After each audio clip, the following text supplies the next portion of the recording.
Hi there, and welcome back to the With Mrs. B podcast. And this episode, we are talking about financial abundance. All right, so let's dive right in. This has become one of my favorite topics, and that wasn't always the case. I have a lot of stories around money. So I want to start, friends, by asking you a question. What is your first emotional reaction to the word money? Not like a flip, quick, filtered answer, but like your real in body reaction, your immediate reaction in this moment in time. When I talk about money, does it feel heavy? Does it make you feel like a tightness in your chest? Are you excited? Is there feelings of shame or avoidance? Or maybe you're feeling like super empowered around money. Either way, I want you to just notice what you're feeling in your body, because this is what I have learned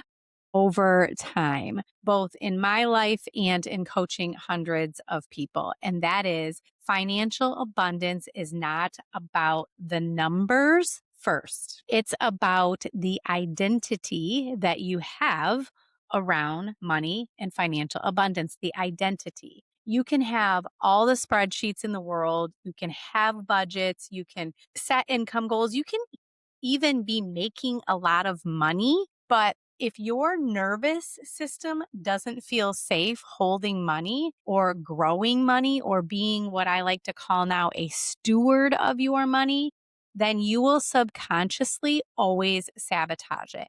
And what most people don't realize is that they're even doing it, the sabotage piece. So today we're going to dive deeper into the financial abundance foundation of what it looks like to build a life you love. And we're going to do it not from a drive and a hustle to make more money vibe, not from that vibe, but from a wholeness and an identity lens. I want to look at this from an identity perspective. This is the most valuable lesson I have learned in recent years. Abundance really isn't about earning more or having more. Feeling abundance is about becoming the version of you that can hold more, whatever the more is. Let's just start with the stories that we have about money, because every single one of us has a money story. It is shaped by the things that we heard about money growing up, what we watched our parents model around money. Maybe it's what we learned in our churches or in our religious practices or cultural beliefs. Maybe our identity with money is around a failure with our money.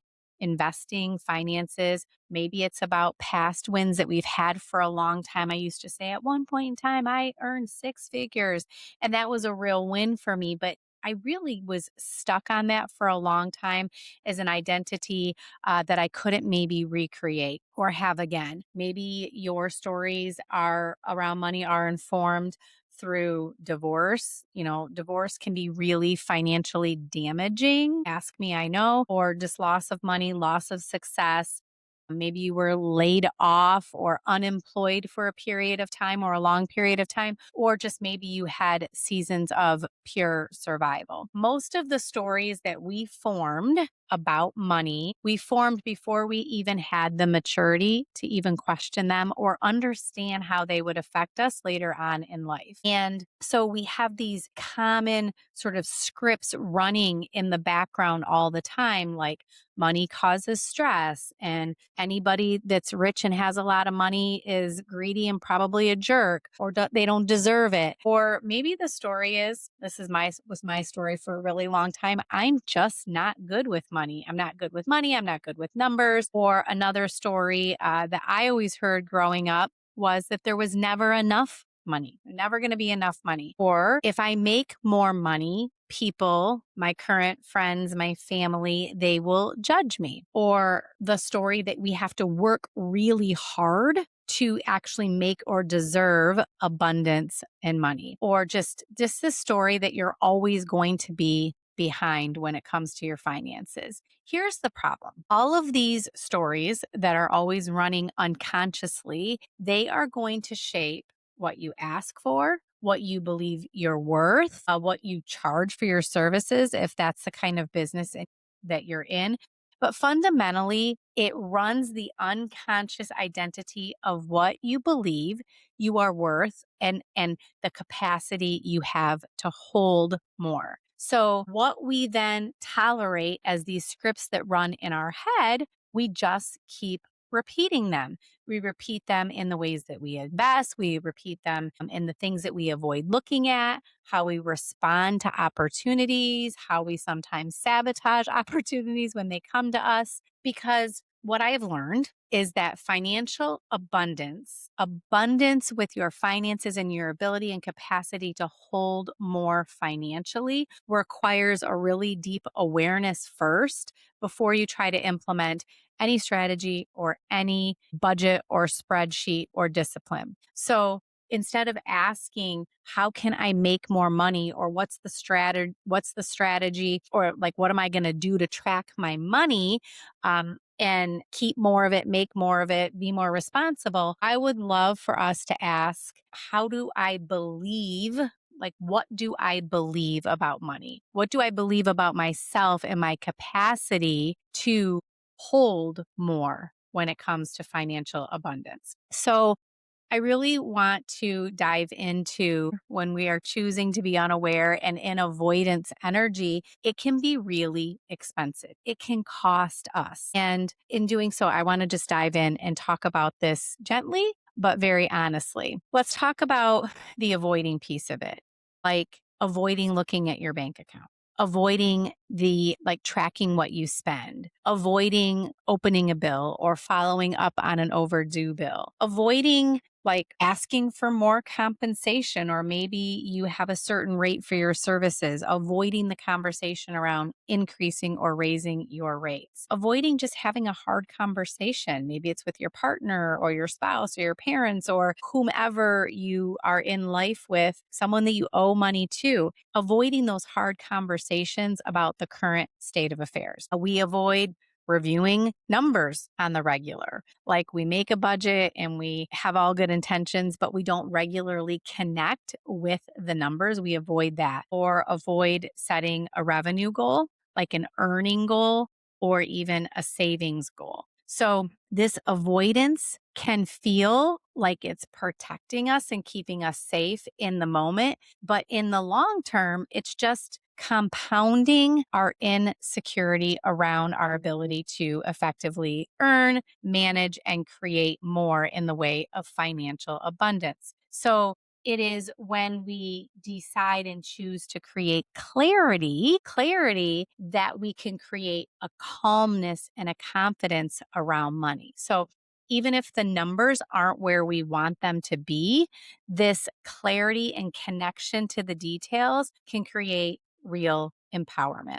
And that power creates movement, and that movement creates more abundance, more financial abundance. I have personally walked through all of the seasons of financial uncertainty, feelings of scarcity, business transactions, job changes, looking at what it looked like to support a blended family, all of the financial dynamics around that, letting go of old income and earning structures for new ones, and just frankly, what it felt like to build, to start over from scratch. And what changed everything for me, and by the way, it wasn't that long ago, was not the earning more piece. It was deciding that I would no longer be emotionally reactive to money. I would no longer be emotionally reactive to money. I would just simply become responsible for it and a steward of it. And in that responsibility, there was no shame. Responsibility meant just taking ownership. And this is where I want to go deeper. Again, this isn't about a specific number or earning. I'm not talking about, are you rich compared to that person? This is not about a number. This is about your own internal posture and mindset around money. Because people who live in abundance, and for the context of this conversation, we're talking about financial abundance, they track the facts around their money without any drama or any shame. It's very neutral. It's just the numbers and the facts. And when they do have the opportunity to invest and or save, they do it with intention. And when they have the opportunity to spend, they are spending in aligned ways, ways that are aligned with their goals and their intentions. And when it's time to have the conversation about what to charge or what to ask for in a job interview, knowing your worth, they will have those conversations and expectations with confidence. People who are in abundance, they receive without any apology, right? They're like, yes, thank you so much for that contribution, for that payment, whatever it is, they are not apologizing for what they receive or earn. And they also give freely, giving without resentment, giving without expecting something in return. And most importantly, they, you, I, when we are in coming from a place of abundance and responsibility and stewardship, being connected to the facts, we can make decisions from a place of clarity, not scarcity and panic. Here's the truth. You don't become abundant when you hit a certain income level. You become abundant when you stop outsourcing your power around around money. Abundance begins when you say, I'm capable of learning about money, managing money. I'm capable of stewarding more money. I'm capable of earning more and holding more. Financial growth like this, abundance, requires emotional expansion. If your nervous system is only ever comfortable at $3,000 a month, then you're going to unconsciously find ways to always hover there. If it's only comfortable to you in survival mode, then you'll always recreate survival every single time. So the work here becomes expanding your identity to expand your capacity, and then you expand your safety around money. So let's practice this in real life. Let's ground this all in some practical application that you can dive into today. This, what I'm about to share, is the homework that I gave my community in some pocket coaching last night. This week, I want you to just pick one action, one thing to do as it relates to being a steward and responsible for your money. So I'm going to give you some ideas. You pick one. First idea, track your spending for 3 days. Every single thing that you spend money on. You may have to go into your bank account. You may have to look at your subscriptions. You're going to keep track of when you swipe your card and get your coffee and all the things, everything you spend your money on for 3 days. And the next one, delay one impulse purchase, and then in 48 hours, delay it for 48 hours. And then in 48 hours, I want you to see if you still want or need, quote unquote, that thing. I talked about my new trick, or my new thing with Amazon, is to put things in my cart and not order them immediately. I'll wait a day or two and see if in fact I still need it and pull it out of save for later. Okay, the next idea, send a follow-up that you've been avoiding. A follow-up about your finances. Maybe it's a bill, maybe it's owing somebody something, like whatever it is, there's something that you get to follow up on and it's related to finances and money. You get to have that conversation. Next thing, review and set one financial goal. Have one honest money conversation, whatever it is, and whoever it gets to be with. That conversation, the hard conversation that you've been avoiding, you get to have that this week.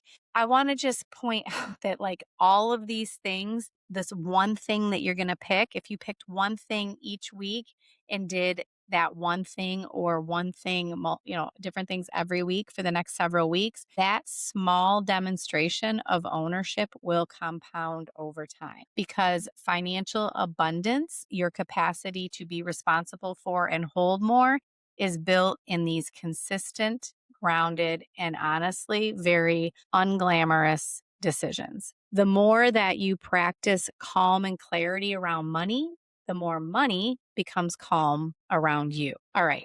This is what I want you to hear. Like, the most important thing I want you to hear today is you're not behind.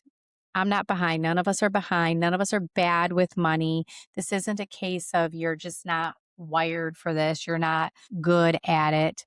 You simply are just unpracticed, and we get to practice more. This is what we're here doing. This is what we're up to inside the Build a Life You Love community is we are practicing these aligned actions as foundations to building a life we love. So you may like have inherited these stories or carrying around this inherited fear, but you get to build a new story. And that is powerful. When you have the power to rewrite the story, that is building a life you love. So again, this isn't about financial abundance being about being obsessed with money.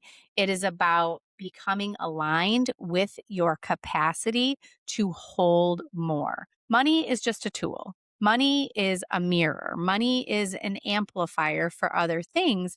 And when the internal world shifts, the external world and what you're able to create, generate, and hold eventually follows. All right. So, if this conversation today about financial abundance as it relates to building a life you love resonated with you and you're ready to move from this avoidance energy to ownership energy, from scarcity to stewardship, then I want to personally invite you into my community, Build a Life You Love. It's an online community now hosted inside SKOOL. It is not social media. It's not an app. It's not noise. It's just not passive content. It is a really focused, connected space where we are actively working through all of the foundations to build a life you love: self, relationships, abundance, financial abundance, home and environment, health and wellness, spiritual connection, and leadership in your life. Inside this community, you're going to find